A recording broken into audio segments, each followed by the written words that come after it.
The air was thick with quiet tension, the kind that clings to expensive suits and well-manicured smiles.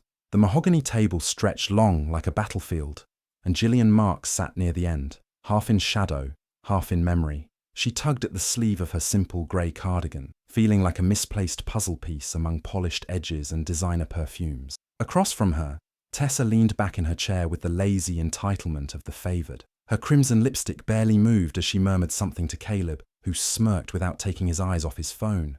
Avery, perched like a swan, checked her nails, feigning boredom. They all wore grief like a rented outfit, expensive, appropriate, and utterly detached. The lawyer, a sharp-jawed man with a lifetime of secrets etched into his forehead, cleared his throat and began. Per the wishes of George Marks, his estate shall be divided as follows. He read with precision, voice slicing through the room like a scalpel. To Tessa Marks, the Palm Springs estate, full access to the Marks Trust, and a 22% share in Marks Global Properties. Tessa didn't smile, but her eyes glinted. Gillian could almost hear the click of her teeth biting down victory. To Caleb Marks, the Greenwich apartment, $2.5 million in liquid assets, and 20% share in the family company. Caleb raised an eyebrow, nodded like he'd just earned a paycheck for existing. To Avery Marks, the Aspen Villa, 15% company share, and a platinum allowance from the Travel and Leisure Fund. Avery exhaled in satisfaction. She glanced toward Gillian, just briefly. That glance said everything. Then the room shifted. The lawyer paused, looked directly at Gillian. To my daughter, Gillian, he said, slower now, as though tasting the words for the first time. I leave the blue key in my desk drawer. She'll know what it opens. Silence. Then Tessa snorted. A key? She asked, full volume. Is that a metaphor or just a bad joke? Caleb chuckled under his breath. Must be a key to the broom closet. Avery didn't laugh. She just looked away like Gillian wasn't worth a reaction. Gillian's throat burned. Her heart pounded, not from disappointment, but from the weight of expectation shattered in front of her. Again, always the outlier, always the mistake. She said nothing, simply stood, reached across the table, and took the envelope with the key inside. A small, tarnished thing with a blue ribbon tied neatly around the bow. No folder, no deed, no instructions, just that. She nodded to the lawyer, then turned and walked out of the room. The laughter behind her echoed, but she didn't flinch. She gripped the key tighter in her hand. Whatever this was, it wasn't random. And her father, for all his distance, didn't do anything without a reason. Some doors aren't meant to be inherited. They're meant to be earned. The past came in fragments. Echoes behind doors, whispers in corridors, and moments Gillian tried not to remember, but never could forget. Her mother, Rachel, always smelled of chalk and lavender. A quiet schoolteacher with tired eyes and soft hands.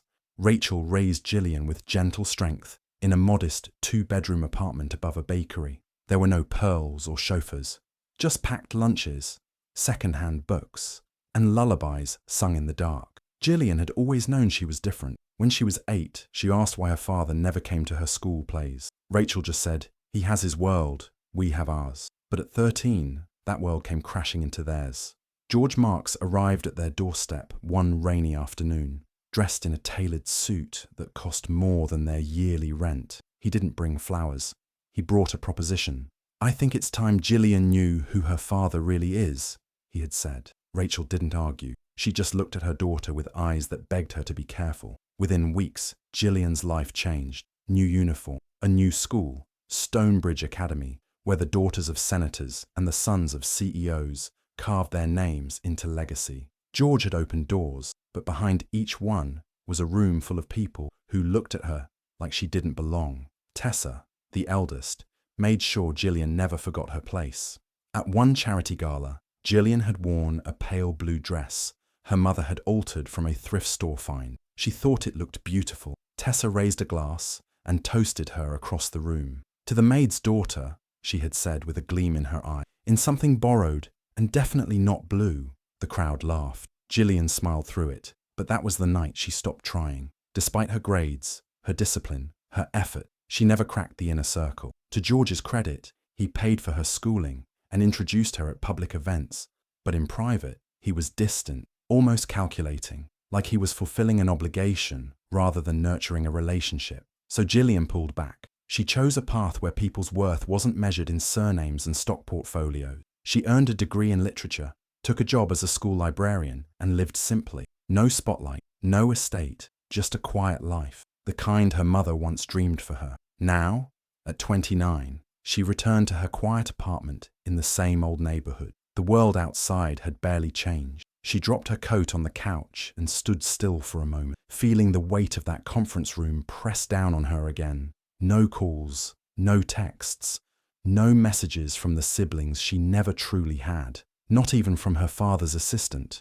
Only one person had reached out, her co-worker from the school library, Miss Lane, who sent a bouquet of daisies and a short message, "Thinking of you."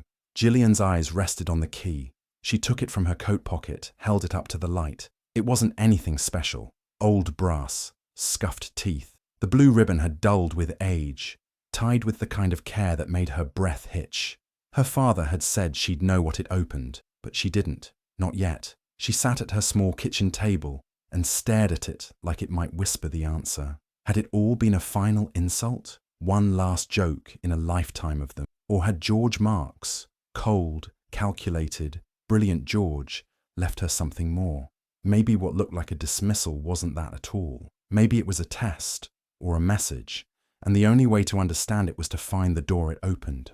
The gravel crunched under Gillian's shoes as she stepped out of the cab and stared up at the estate. The old mansion loomed against the cloudy sky, all iron gates and high windows, still cold and majestic, even in her father's absence. She hadn't been here in over a year, by choice. Every room in that house reminded her she didn't belong. But now she was here not as an outcast, but as someone with a key. She stepped inside with measured calm, her fingers wrapped tightly around the small brass. The housekeeper, Marla, recognized her with a nod, but said nothing. Gillian returned the silence and walked down the familiar hallway, past the grand dining room where she'd once been ignored at Christmas, past the marble staircase that still smelled faintly of lemon polish. She stopped outside the blue room, George's study, a place no one entered but him. The door creaked open with a whisper of old hinges. Everything was just as she remembered. Deep navy wallpaper, heavy velvet curtains, and the scent of pipe tobacco still lingering in the air like a ghost. She crossed the floor slowly and approached the massive mahogany desk. Her heart beat faster as she slid the key into the drawer. It turned smoothly. Click. Inside, beneath layers of neatly arranged pens and papers, was a plain white envelope and a silver flash drive. Gillian picked up the letter.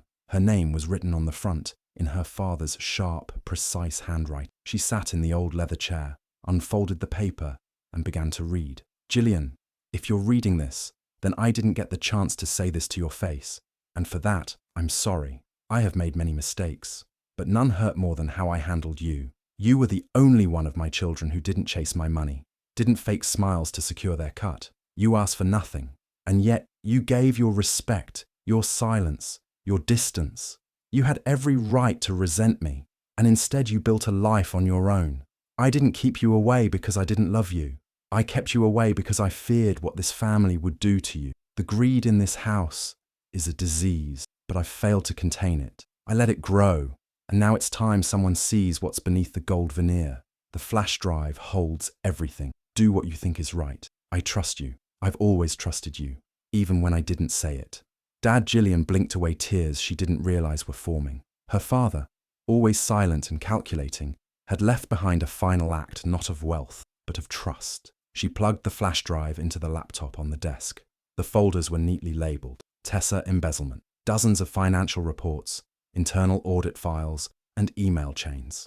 Tessa had been siphoning hundreds of thousands of dollars from client accounts into shell corporations registered under fake name. Caleb, laundering, offshore accounts, trace payments, photos of shady meetings in Dubai and South Africa, clear patterns of laundering through real estate investments using the family. Avery paternity, a lab report, DNA. George was not the father. Notes in George's handwriting never told her. Her mother swore it to the grave. I raised her anyway. Gillian's breath caught. Everything she thought she knew about her family, already shaky, crumbled. The blue key hadn't been an insult. It had been a torch. George hadn't left her nothing. He had left her everything. Control, truth, leverage, responsibility. Her hand hovered over the laptop. She could bury this and walk away. or she could burn it all down. She sat back in the chair, letter on her lap, the faint ticking of the grandfather clock the only sound in the room. Whatever happened next, it would be her choice. And for the first time in her life, Gillian Marks had the power. The silence in Gillian's apartment had never felt this loud. She sat on the floor, knees pulled up to her chest, the flash drive beside her on the carpet, like it might detonate. On her laptop screen were copies of the files: Tessa's crimes, Caleb's laundering, Avery's hidden paternity. She hadn't touched her tea. It had gone cold an hour ago. "I don't know what to do," she finally whispered into the phone. Renee, on the other end, sighed heavily. "This isn't small, Jill. If what you're telling me is true, this could destroy the Marks family legacy, publicly, legally." "I know. And if even half of this gets out, they won't just be angry, they'll come after you. You're holding a loaded gun in a house full of people who don't blink at knives." Gillian stayed quiet. Renee's words weren't exaggeration. Her half-siblings weren't cartoon villains, but she'd seen what they were capable of when threatened: lies, manipulation, silencing people with power and money. "You need to ask yourself," Renee continued, "what do you want? Revenge, justice, or peace?" That question lingered long after Gillian hung up. The next day, Tessa called. "Hey, little sis," she said, the saccharine tone making Gillian's skin crawl. "We didn't really get a chance to talk at the will reading, and I feel awful about that." Gillian let her speak. Tessa went on about missing Dad, how she wanted them to have a bond, finally, and maybe go for lunch soon. Gillian, controlling her tone, responded softly, "Sure, let me know what works for you." But the moment she hung up, Gillian knew. Tessa suspected something. Her call wasn't about bonding, it was reconnaissance. That same afternoon, Gillian received a cryptic email from the estate lawyer, Mr. Hennings. Subject: immediate concerns. "Hi Gillian, Caleb reached out today about sealing any posthumous records or unreleased documents tied to George's estate. He claims it's about privacy. Just thought you should know. We haven't acted on anything. H." It was clear now. They were circling. Caleb, always the shark, could smell vulnerability. Gillian closed her laptop and stared out the window. Was this what George meant by being poisoned? That even the truth would become dangerous?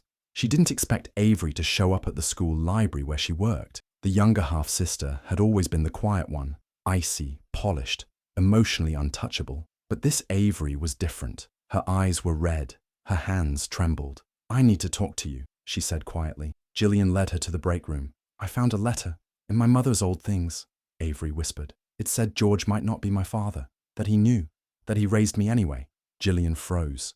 Avery looked up with glassy eyes. "I never felt like I belonged, not even with them. But I thought, maybe I was just the sensitive one." Gillian's heart cracked open. She hadn't expected to feel empathy for Avery. But now here she was, another outsider in disguise.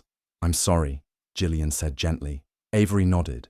"If you know anything, I'd want to know the truth." Gillian stayed up that night rereading her father's letter. It didn't just expose her siblings' secrets.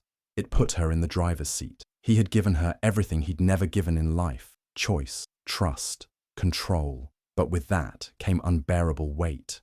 What did she want? To destroy Tessa, who had humiliated her? To drag Caleb into the light and watch his empire crumble? Could she expose Avery's truth without breaking her completely? And deeper still, did she want to be a Marks at all? That name, that world, had always stood for exclusion, betrayal, and pain. She stood in the mirror and studied herself. Was she still that awkward teenager in a borrowed dress? Or was she someone else now? Someone who could stand in a storm and not flinch? Renee came over 2 days later with her laptop and a bottle of red wine. "You've got 3 paths," she said, pulling up legal files.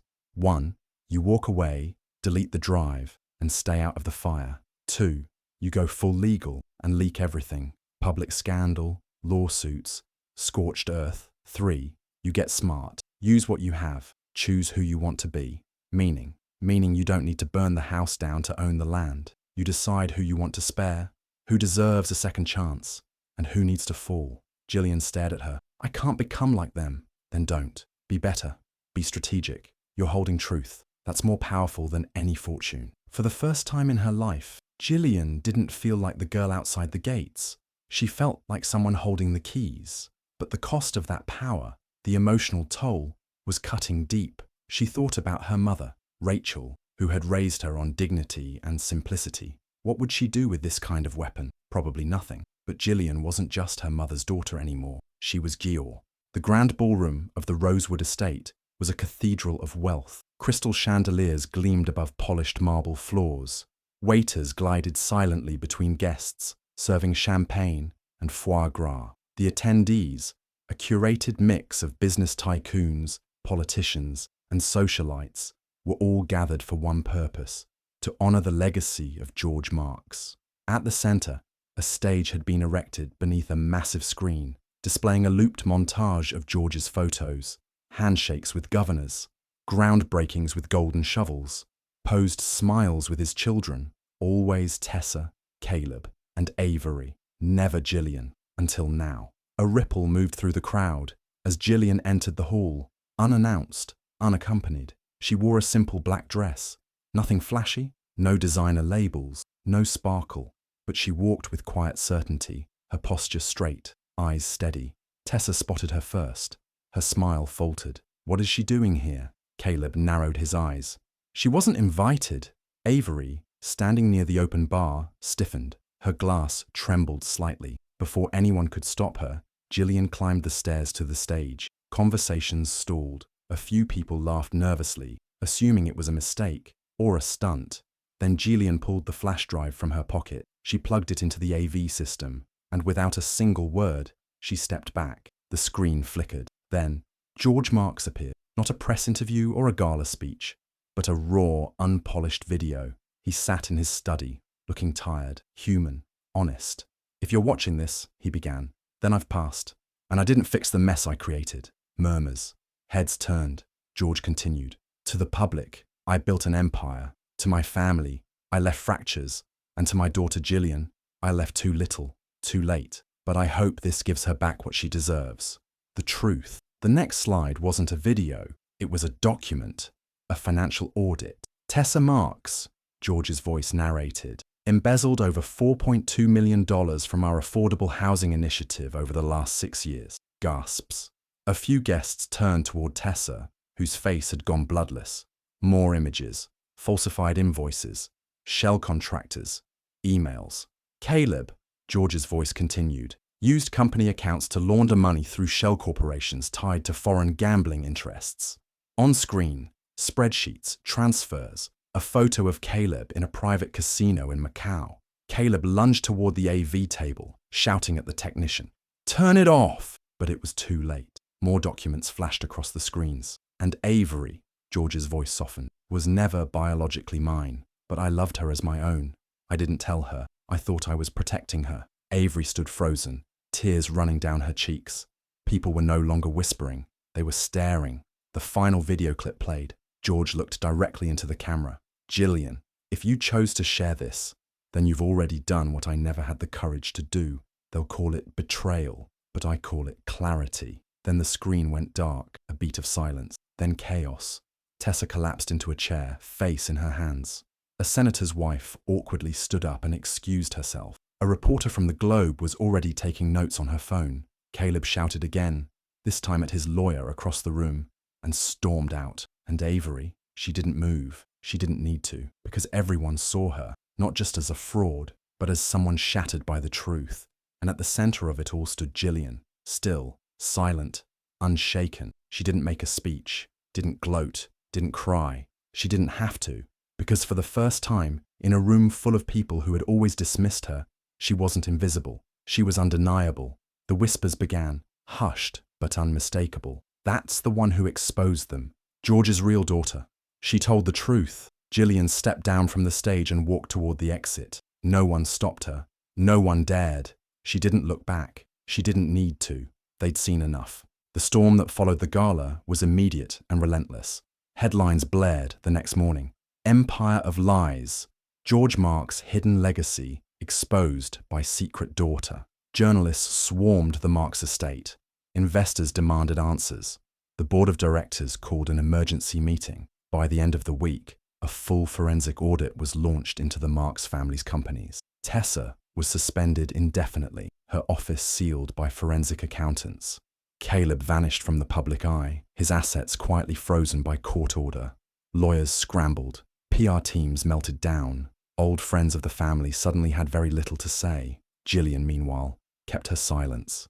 Avery showed up one afternoon at Gillian's apartment. No driver, no makeup. She looked smaller somehow. They did a DNA test, she said quietly. My mother confessed. She said it was a mistake, that George found out and chose to raise me anyway. Gillian nodded. I'm sorry. I'm not, Avery said, surprising them both. I didn't know who I was before, but at least now I can choose who I want to be. She hesitated at the door.